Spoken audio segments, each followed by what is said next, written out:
अस्सलाम वालेकुम स्टूडेंट्स, आज जो है वो हम 1.8 स्टार्ट करेंगे एंड होप सो आज हमारा जो चैप्टर है वो कंप्लीट हो जाएगा। Okay, starting with malaria an example of biological method of study. अब हम लोगों ने जो बायोलॉजिकल मेथड हमने कल स्टडी किया था ना, आपको अगर आपने वो देखी हो मेरी वीडियोस में, मैंने आपको बताया था कि बायोलॉजिकल प्रॉब्लम क्या होती है, scientific method and biological method क्या होता है। तो अब हमने एक एग्जांपल ऐसी पढ़नी है मलेरिया की जिसमें हम वो सारे स्टेप्स फॉलो करेंगे, सही है। तो आपको पता चलेगा कि कैसे जो है वो स्टेप बाय स्टेप हम लोग देखेंगे कि रिकग्निशन कैसी होती है, हाइपोथेसिस क्या होता है, deduction and all the things. Okay, starting with the very first sentence, malaria has killed more people than any other disease. अब इन्होंने एक कॉमन सी लाइन लिखी हुई है कि मलेरिया ने बहुत से पीपल जो है उनको किल कर दिया, बीमारी जो आई थी malaria. The malaria is an example of a biological problem. अब मलेरिया हमारे पास क्या है, बायोलॉजिकल प्रॉब्लम है। हमारे माइंड में एक क्वेश्चन आया कि अब मलेरिया को लेकर डिफरेंट क्वेश्चंस आ रहे हैं माइंड में कि अच्छा ठीक है, ये एक बायोलॉजिकल प्रॉब्लम है, तो इसका कॉज क्या है, इसके सिम्टम्स क्या है, कितने % लोगों को ज़्यादा चांसेस हैं कि मलेरिया हो जाएगा, मलेरिया फैलता क्यों है, किस तरह फैलता है, उसके बाद मॉस्कीटोज़ हैं, फीमेल है, मेल है, उसके अंदर ऐसी क्या चीज़ है जो डिजीज़ कॉज कर, ये नंबर ऑफ क्वेश्चंस माइंड में आते हैं, राइट। तो ये मलेरिया इस तरह से क्या बन गई, बायोलॉजिकल प्रॉब्लम बन गई, एक क्वेश्चन बन गया। And how such problems can be solve. अब हमने ये प्रॉब्लम सॉल्व करनी है। अब हमने सॉल्व किस तरह करनी है, हमने सारे सिम्टम्स, कॉजेज, हाइपोथेसिस ऑब्जर्व करना है, एक्सपेरिमेंट्स करने और हमने देखना है। ओके, लेट्स सी। सबसे पहले इन्होंने एक मिनी सा बॉक्स है, सिम्टम्स बताए हुए मलेरिया के, उसमें मैं आपको सिंपल बता देती हूँ कि जो पेशेंट है वो चिल एंड कोल्ड फील करेगा, उसको ठंडक महसूस होगी, ठीक है, ठंड लगेगी और उसका टेम्परेचर जो होगा वो राइज़ हो जाएगा। आपने टेम्परेचर की वैल्यू याद रखनी है और मतलब ज़्यादा टेम्परेचर हो जाएगा, इंक्रीज़ कर जाएगा। उसके बाद पेशेंट जो है वो सफ़र करेगा, हेडेक होगा, उसको सर में दर्द होगा, उसको वॉमिट फील होगी, नोजिया फील होगा। After some time the person begins to sweat, feels better.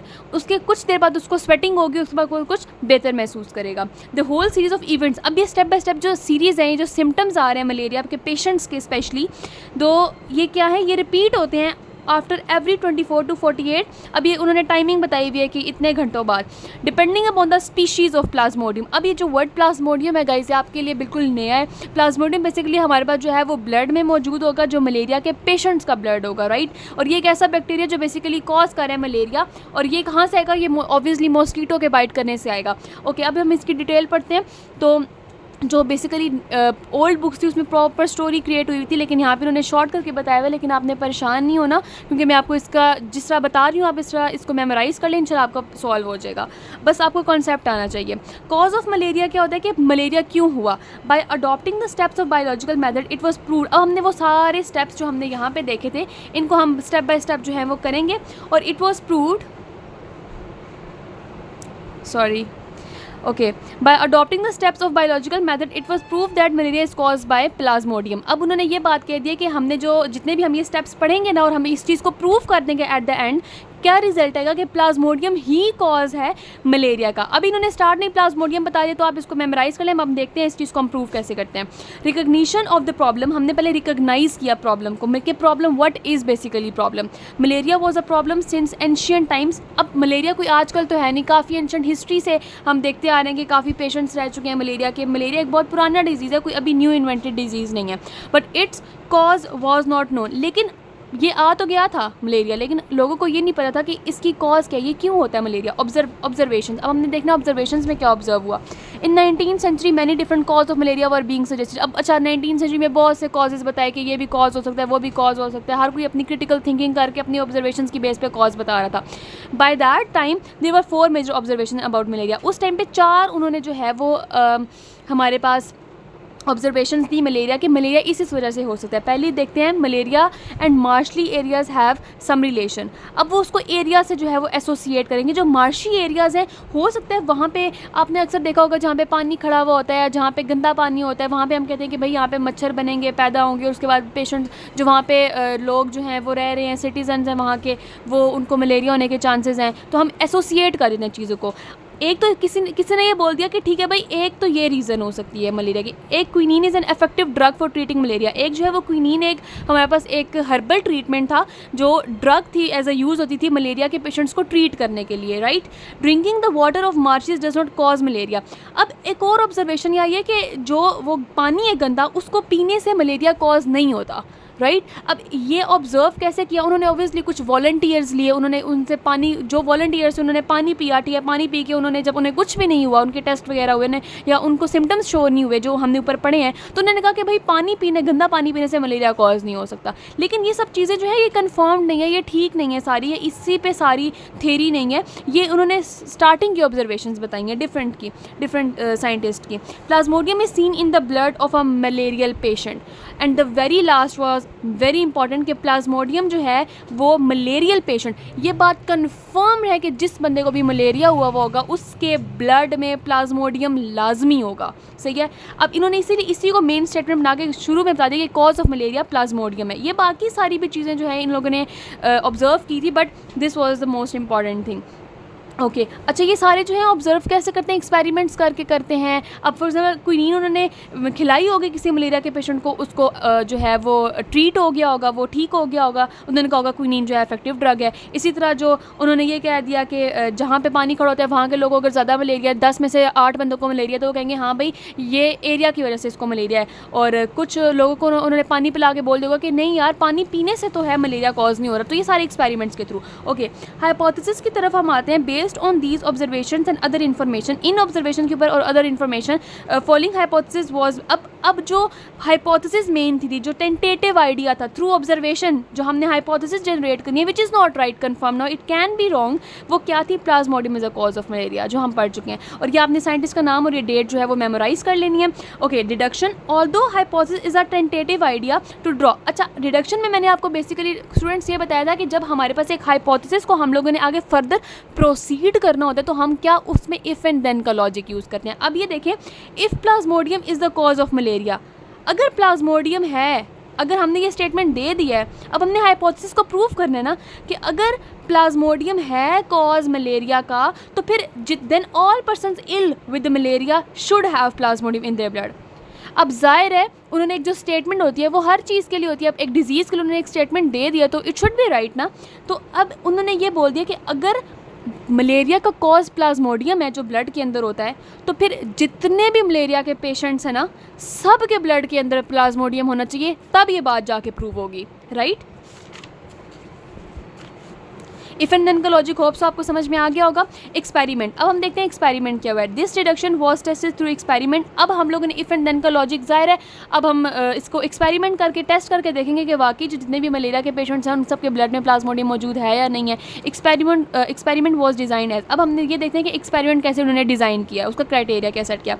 Blood of 100 patients were examined under microscope, उन्होंने माइक्रोस्कोप के अंडर जो है वो ब्लड देखा 100 पेशेंट्स का कि उसके अंदर प्लाज्मोडियम है या नहीं है। For the purpose of having control group the blood of 100 healthy person was also examined under microscope. अच्छा, फिर उन्होंने एक तो 100 जो है वो मलेरियल पेशेंट्स का देख लिया ब्लड, जाहिर है उन्होंने चेक करना था कि सबके अंदर प्लाज्मोडियम है या नहीं है, हाइपोथेसिस को प्रूव करना था। और दूसरा चेक करना था हाइपोथेसिस को, दूसरा उन्होंने ये देखना था कि भाई हम ये देख लेते हैं कि हमने 100 हेल्दी पर्सन्स भी देख लेते हैं कि तभी तो होगा ना प्रूफ कि अगर 100 मलेरियल पेशेंट्स के ब्लड में जो है वो प्लाज्मोडियम मौजूद है और 100 हेल्दी पर्सन्स जो हैं, ठीक है, मलेरियल पेशेंट्स नहीं है, उनके ब्लड में प्लाज्मोडियम मौजूद नहीं है, तब भी ये ऑब्वियस होगा कि हाँ भाई प्लाज्मोडियम का लिंक सिर्फ और सिर्फ मलेरियल पेशेंट्स के थ्रू के साथ है, हेल्दी पर्सन्स के साथ नहीं है। ओके, अब इसका हम देखते हैं रिजल्ट क्या है guys. The result of experiments showed that almost all malarial patient have Plasmodium. अच्छा, रिजल्ट में सिंपल ये आ गया कि हाँ भाई जितने भी मलेरियल पेशेंट्स थे सबके ब्लड के अंदर जो है वो प्लाज्मोडियम है। Only 7 out of 100 healthy person had Plasmodium in their blood.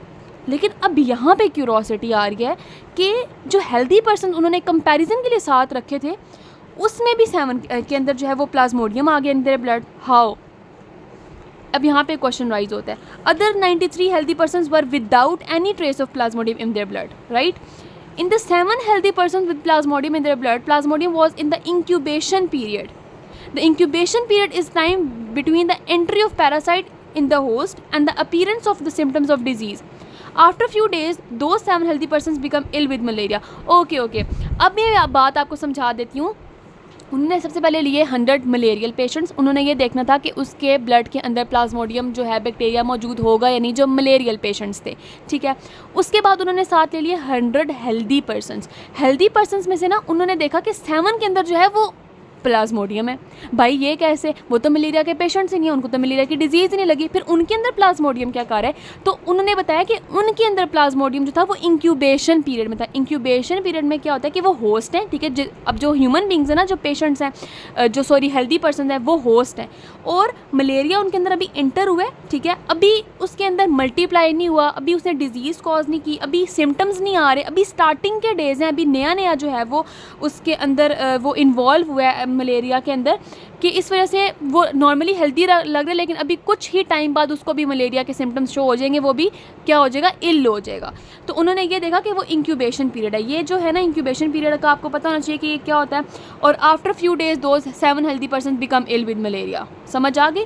Results were quite convincing to prove the hypothesis. अच्छा, अभी काफ़ी ही जो है वो एक्यूरेट रिजल्ट आ गए उस हाइपोथेसिस के थ्रू। हाइपोथेसिस के लिए ये एविडेंस बन गया या नहीं बन गया कि प्लाज्मोडियम वाकई ही कॉज है मलेरिया का, और जितने भी मलेरियल पेशेंट्स होंगे उनके ब्लड के अंदर प्लाज्मोडियम होगा। रिपोर्टिंग द रिजल्ट्स, हम फाइनल रिजल्ट्स देखें। Resulting of this experiments were announce world wide which help to control malaria. और फिर इसके जो है वो हमारे पास एक्सपेरिमेंट ने जो है हमारा रिज़ल्ट क्या कर दिया, प्रूव कर दिया कि वाकई हमारे पास जितने भी मलेरियल पेशेंट्स होंगे और उनके ब्लड के अंदर प्लाज्मोडियम होगा। लेकिन कुछ ऐसे पर्सन्स भी होते हैं जिनके अंदर इंक्यूबेशन पीरियड होता है। लाइक अब ये जितने भी हमारे पास मलेरियल पेशेंट्स हैं, इनके अंदर भी एक टाइम था पहले इंक्यूबेशन पीरियड चल रहा था, फिर ऐसा ऐसा वो क्या हुआ, उनके मल्टीप्लाई होता रहा बैक्टीरिया, और इम्यूनिटी को बिल्कुल वीक करके क्या हो गया, सिम्टम शो करने लग गया। अब हम देखें स्प्रेड ऑफ मलेरिया। अब ये बात हमें कंफर्म होगी कि भाई मलेरिया जो है वो किस किस के अंदर होता है, मलेरिया का क्या कॉज है, ठीक है।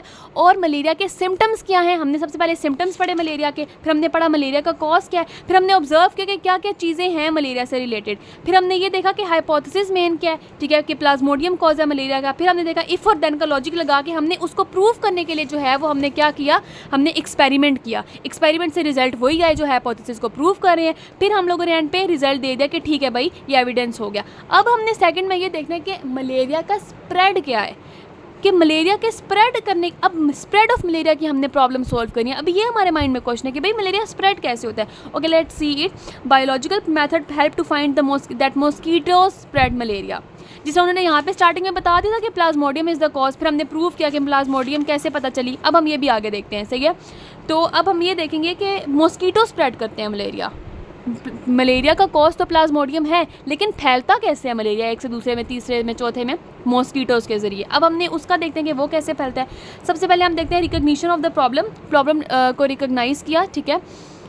Malaria is a fatal disease, इससे डेथ कॉज हो जाती है सिंस एंशियंट टाइम, शुरू से ही, ठीक है। After the confirmation that malaria is cause by plasmodium, इस कन्फर्म होने के बाद कि प्लाज्मोडियम कॉज है मलेरिया का, it was important to find how plasmodium gets into the blood of man. ये बात तो प्रूव होगी कि भाई ठीक है प्लाज्मोडियम से जो है वो ब्लड के अंदर आता है, और प्लाज्मोडियम जो है वो मलेरिया के पेशेंट्स के अंदर होता है, प्लाज्मोडियम ही कॉज है मलेरिया का। लेकिन यार वो मेन के ब्लड के अंदर आता कहाँ से है? Through mosquitoes. स्प्रेड कैसे होता है? This disease was more common in areas near stagnant water ponds where mosquitoes breed. जहाँ पे मॉस्किटोज ब्रीड कर रहे हैं, फर्टिलाइज करने के बाद मल्टीप्लाई हो रहे हैं नंबर ऑफ, तो ऑब्वियसली वहाँ पे ज़्यादा चांसेस है मलेरिया, क्योंकि वहाँ पे ज़्यादा मॉस्किटोज है, ज़्यादा स्प्रेडिंग होगी।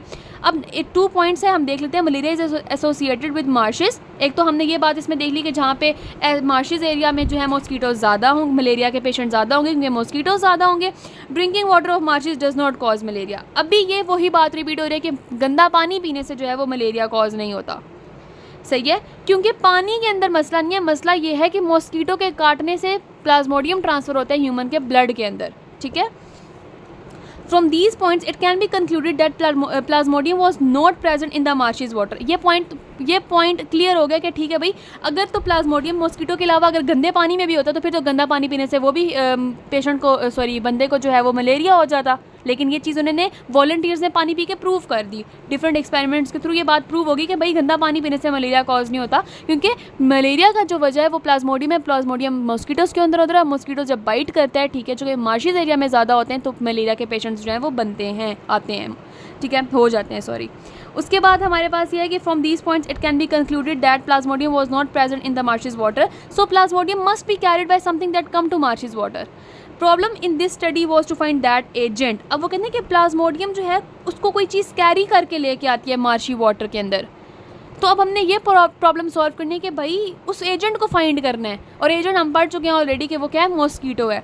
ऑब्जर्वेशंस में देखते हैं, अभी आपने साइंटिस्ट का नाम याद रखना है कि an American scientist AFA king listed 20 observation इन 1883। उसने 20 ऑब्जर्वेशंस की थी, ठीक है, इन स्टेटमेंट्स पे अबाउट स्प्रेडिंग ऑफ मलेरिया पे, ठीक है। सब इंपॉर्टेंट ऑब्जर्वेशन उसकी क्या है? अच्छा, उसने 3 ऑब्जर्वेशन की, वो हम लोग पढ़ लेते हैं। इस साइंटिस्ट ने जो इस बात पे स्प्रेडिंग पे जो है हमारे पास ऑब्जर्वेशन की, वो क्या है? People who slept outdoors were more likely to get malaria than those who slept indoor. जो लोग गांव में भी या जो होम टाउन्स में जाते हैं और जो बाहर ओपन स्काई के नीचे जो हैं वो सोते हैं, आउटडोर सोते हैं, उनको मलेरिया के चांसेस ज़्यादा है, ठीक है, उनको क्योंकि मॉस्किटो बाइट करने के चांसेस ज़्यादा हैं, लेकिन जो अंदर सोते हैं उनको नहीं। People who slept under fine nets were less likely to get malaria. अब आप देख लें, जो मॉस्किटो की अप्रोच से दूर है ना, उसको लेस चांसेस हैं। अब इसीलिए वो कह रहे हैं जो नेट्स यूज़ करते हैं सोने के टाइम, फाइन नेट्स, उनको कम चांसेस हैं, लेकिन जो इसी तरह ओपन एयर में सो जाते हैं उनको ज़्यादा चांसेस हैं। People who slept near smoky fire usually did not gate malaria. ज़ाहिर है जहाँ पे स्मोक होगी, फायर होगी, वहाँ पे मलेरिया के, वहाँ पे मॉस्किटोज़ के चांसेस कम होंगे, तो वहाँ पे मलेरिया के चांस में अल्टीमेट कम होंगे। अब हम देखते हैं हाइपोथेसिस के भाई इसमें हाइपोथेसिस क्या होगी? वही मॉस्किटो की। On the basis of these observations, King suggested a hypothesis: mosquitoes transmit plasmodium, so are involved in the spread of malaria। कि mosquitoes जो हैं वो स्प्रेड करते हैं प्लाज्मोडियम को, ट्रांसमिट करते हैं प्लाज्मोडियम को ब्लड के अंदर, और यही जो है वो कॉज है स्प्रेड ऑफ मलेरिया की। डिडक्शंस अब देखते हैं हम। अब हम देखते हैं इफ़ और देन का logic, right. Following deductions were made considering the hypothesis true. अब हमने इस हाइपोथेसिस को ट्रू करना है, कैसे करेंगे? डिडक्शन 1 क्या? Plasmodium should be present in mosquito, right. अगर तो मलेरिया के पेशेंट के ब्लड के अंदर प्लाज्मोडियम पाया जाता है, तो फिर मॉस्किटो के ब्लड के अंदर भी प्लाज्मोडियम होना चाहिए, सो दैट ये बात प्रूव हो जाए कि हाँ भाई मॉस्किटो के अंदर प्लाज्मोडियम होता है, उनके ब्लड के अंदर बैक्टीरिया प्लाज्मोडियम होता है, और वही बैक्टीरिया, वही प्लाज्मोडियम जो है वो हमारे पास पेशेंट के अंदर होता है। तो इट मीन्स कि वो मॉस्किटो से जो है वो पेशेंट के अंदर गया, मतलब उस हेल्दी पर्सन के अंदर गया जो बाद में पेशेंट बन गया मलेरिया का। ये बात एक तो प्रूव करनी है। अब हम मॉस्किटो के अंदर जो है वो चेक करेंगे प्लाज्मोडियम। और दूसरी डिडक्शन ये आई थी कि a mosquito can get plasmodium by biting a malarial patient, कि हाँ कि एक कोई ऐसा मॉस्किटो है जिसके अंदर प्लाज्मोडियम नहीं है, लेकिन अगर वो बाइट करता है ऐसे बंदे को जिसको मलेरिया हुआ हो और उसके ब्लड में प्लाज्मोडियम है, तो फिर अल्टीमेटली बाद में जाके उस मॉस्किटो के अंदर भी प्लाज्मोडियम होना चाहिए। ओके, एक्सपेरिमेंट्स देखते हैं। In order to test the above deductions many experiments were performed. अब हमने इन हाइपोथेसिस के ऊपर जो है वो एक्सपेरिमेंट्स करने हैं। एक्सपेरिमेंट्स ऑफ रोनाल्ड रोस। अब हम आपने साइंटिस्ट अभी तक हमने 2 देखे हैं। ये एक हमारे पास जो है स्प्रेडिंग ऑफ मलेरिया में था, एक प्लाज्मोडियम में था। आपने इनके नाम, इनकी डेट्स वगैरह आप देख लीजिएगा, इसमें कुछ बताने वाली बात नहीं है। Ross a British army physician working in India perform an important experiment 1897। Okay, he allowed a female anopheles mosquito to bite a malarial patient. अब उसने क्या किया, एक फीमेल, अब ये बात देख लें, ये मेंशन किया हुआ है कि एक फीमेल मॉस्किटो है एनोफिलिस, उसने बाइट करवाया उसको मलेरियल पेशेंट के ऊपर। He killed the mosquito some days later and found plasmodium multiplying in mosquito stomach. एक तो उसने बाद में मॉस्किटो को मार दिया, ज़ाहिर है अगर वो किसी और को बाइट करता, मलेरियल पेशेंट को बाइट करने के बाद, तो वो उसको भी मलेरिया हो जाता, उसके अंदर भी प्लाज्मोडियम चला जाता। लेकिन उसने अपना एक्सपेरिमेंट देख लिया कि हाँ भाई अब मॉस्किटो के स्टमक के अंदर जो है वो प्लाज्मोडियम जो है वो मल्टीप्लाई हो रहा था। मतलब ये बात प्रूव हो गया है, ये वाला हाइपोथेसिस एक्सपेरिमेंट करके प्रूव हो गया है कि अब plasmodium, a mosquito can get plasmodium by biting a malarial patient, कि जो मॉस्किटो बाइट करेगा मलेरियल पेशेंट को, उसके अंदर भी प्लाज्मोडियम आ जाना चाहिए। ओके, अच्छा, next Ross under use sparrows in his experiment. उसके बाद उसने नेक्स्ट एक्सपेरिमेंट जो है वो अपने स्पैरोज यूज़ किए, ठीक है। He allowed female Culex mosquito to bite the sparrows. अच्छा, MCQ पॉइंट के लिए आपने ये नाम याद रखना है, फीमेल का नाम एनोफिलिस था, वो मॉस्किटो थी। उसके बाद हमारे पास ही अलाउड फीमेल क्यूलिक्स, ये स्पैरो, इसने क्या किया, mosquitoes to bite the sparrow suffering from malaria. अच्छा, ये next Ross use sparrows in his experiments. He allowed female Culex mosquito to bite the sparrow suffering from malaria. उसने क्या किया, bite किया उस स्पैरो को जो सफ़र कर रही है from malaria. He then allowed these mosquitoes to bite healthy sparrows. After few days these sparrows become ill with malaria. अच्छा स्टूडेंट, इसमें आपने ये बात याद रखनी है कि पहले तो उसने हमारे पास जो है वो एनोफिलिस मॉस्किटो फीमेल जो थी उसको उसने कहा कि एक मलेरियल पेशेंट को जो है वो बाइट करे, और जब उसके स्टमक के अंदर भी मल्टीप्लाई होने लगे प्लाज्मोडियम, तो बात प्रूव होगी कि हाँ भाई अगर एक हेल्दी मॉस्किटो है उसके अंदर प्लाज्मोडियम नहीं है और उसने एक ऐसे पेशेंट को बाइट कर लिया जो कि मलेरिया कॉज करता है, उसके अंदर प्लाज्मोडियम है, तो उस मॉस्किटो के अंदर भी जो है वो मल्टीप्लाई होने लग जाएगा, प्लाज्मोडियम चला जाएगा। दूसरी बात उसने ये प्रूव की कि उसने एक फीमेल एक और मॉस्किटो लिया क्यूलिक्स, ठीक है, उसने उसको बाइट करवाया स्पैरो के ऊपर, सही है। अब जब स्पैरो को मलेरिया था, जो कि स्पैरो मलेरिया से सफ़र कर रही थी, ठीक है, तो अब जब उस मॉस्किटो ने मलेरिया वाले स्पैरो पे जो है को बाइट किया, तो उस मॉस्कीटो के अंदर भी प्लाज्मोडियम आ गया। ये तो बात उसने रिपीट करी, ऊपर भी ऐसे ही हुआ था, लेकिन इसने नेक्स्ट स्टेप इसका करने क्या किया, उसके बाद ना उसने उस मॉस्कीटो को मारा नहीं जिस तरह ऊपर उसने मार दिया था, उसने उस मॉस्कीटो को बाइट करवाया हेल्दी स्पैरो को, तो उसके बाद हेल्दी स्पैरो मर गई। मतलब प्लाज्मोडियम जो था वो उस मॉस्कीटो के अंदर आ गया। और प्रूफ कैसे हुआ, जब उसने एक हेल्दी स्पैरो को बाइट किया तो वो भी मर नहीं गई, मतलब कह लो कि वो इल होगी मलेरिया के साथ।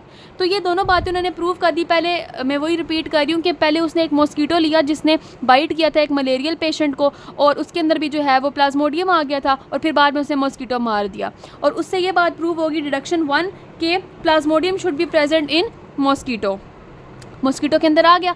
अब mosquito can get plasmodium by biting a malarial patient, वो भी उसने देख लिया कि हाँ भाई स्पैरो जो थी उसको एक मॉस्कीटो ने बाइट किया, और स्पैरो जो थी वो मलेरिया से सफ़र हो रही थी, तो मॉस्कीटो के अंदर भी मलेरिया वो आ गया, प्लाज्मोडियम आ गया। फिर उसी मॉस्कीटो ने जब एक हेल्दी स्पैरो को बाइट किया तो वो हेल्दी स्पैरो मलेरिया की पेशेंट बन गई। तो ये ईजी थिंग्स हैं, आप इनको समझ आ जाएंगी।